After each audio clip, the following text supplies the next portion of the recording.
Alors voilà, l'un des créateurs de l'IA lance un avertissement très très sérieux. Lui, c'est Geoffrey Hinton, le parrain d'IA. Et oui, aujourd'hui, il a vraiment peur. Pendant des décennies, pour lui, la superintelligence, c'était de la science-fiction. Alors qu'est-ce qui a changé?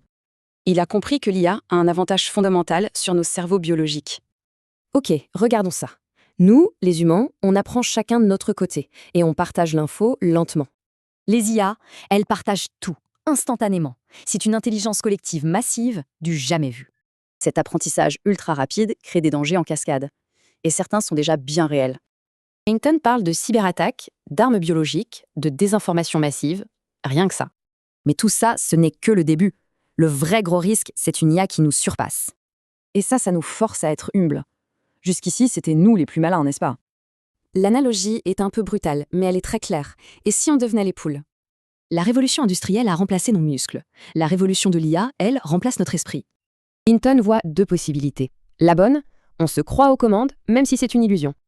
Et la mauvaise, l'IA se rend compte qu'elle n'a tout simplement plus besoin de nous. D'accord, mais la créativité, ça, c'est notre truc, non? Eh bien, Hinton n'en est plus certain.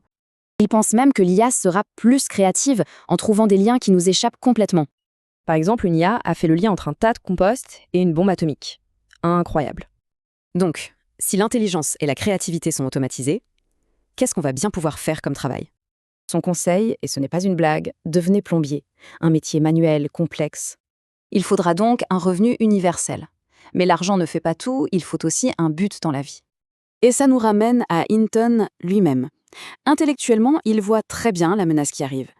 Mais avec le cœur, il n'arrive pas à accepter ce que ça veut dire pour ses propres enfants. La grande question, c'est donc, est-ce qu'il y a un espoir, une porte de sortie? La réponse de Hinton? Il ne sait pas. Il est agnostique. Peut-être bien que non. Il nous laisse sur cette pensée qui fait froid dans le dos, venant du parrain de l'IA lui-même.